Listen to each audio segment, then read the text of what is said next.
Hey guys, this is Krish from ThatOneFormula, and today we are going to be talking about the sprint race and how will it work and why is it coming to Formula 1. So, let's begin.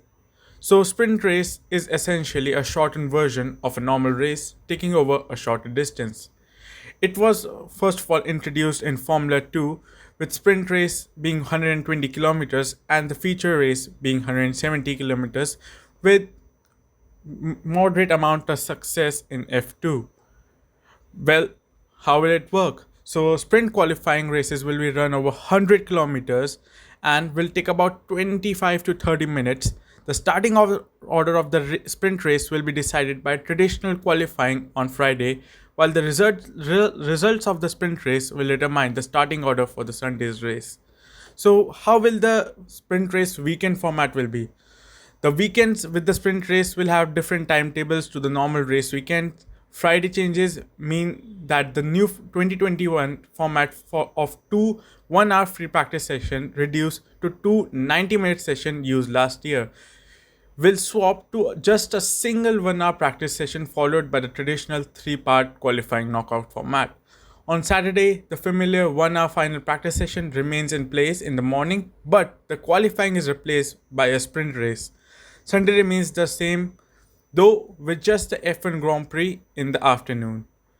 The sprint race themselves will be over 100 kilometers with full length races staying at 305 or 260 if you're in Monaco. There will be no mandatory pit stops throughout. The drivers will be able to enter the pits should they want to. So the rules around the tires are also changing. In Friday's practice, each driver can only use two set of tires, while Friday qualifying session will provide drivers with five soft tire set. After teams will use these options for tires for remainder of the weekend. One set of tires for qualifying practice session, teams will decide. All of these decisions will be taken by the team. One set for the practice for the sprint race qualifying, and two sets for the Grand Prix, which the teams again will be able to choose. Three set of wet tires and four set of intermediates will be available at the start of the event.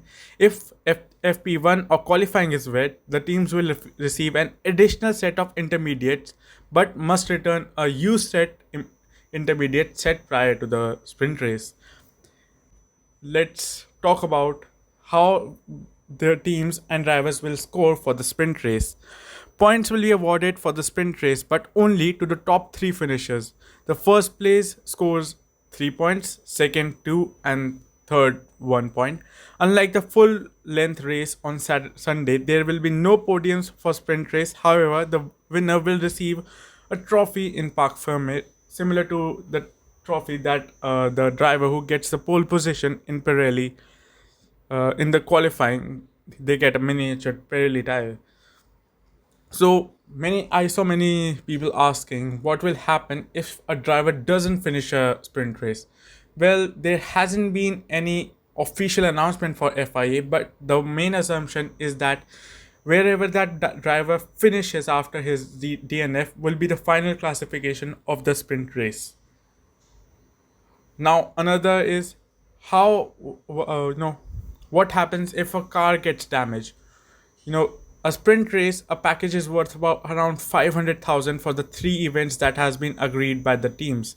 In addition to this payment, there is also a compensation scheme for teams who suffer damage during the sprint race qualifying, which should ensure that a driver who damages their car on Saturday should still be able to continue on Sunday.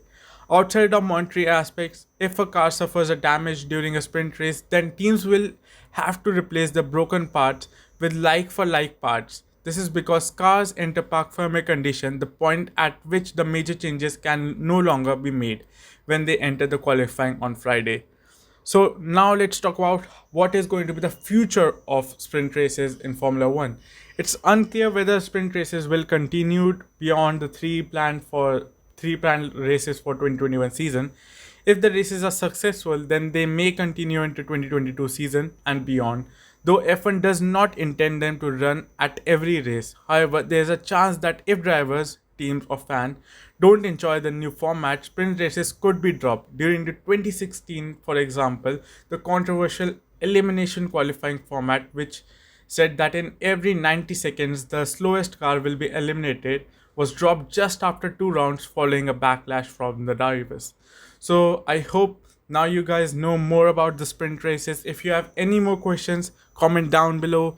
And yeah, I know I haven't been posting on this channel, but yeah, just stay tuned for next weekend. We have got some big news coming on. And yeah, don't forget to like, subscribe, and share this video. And yeah, farewell, guys.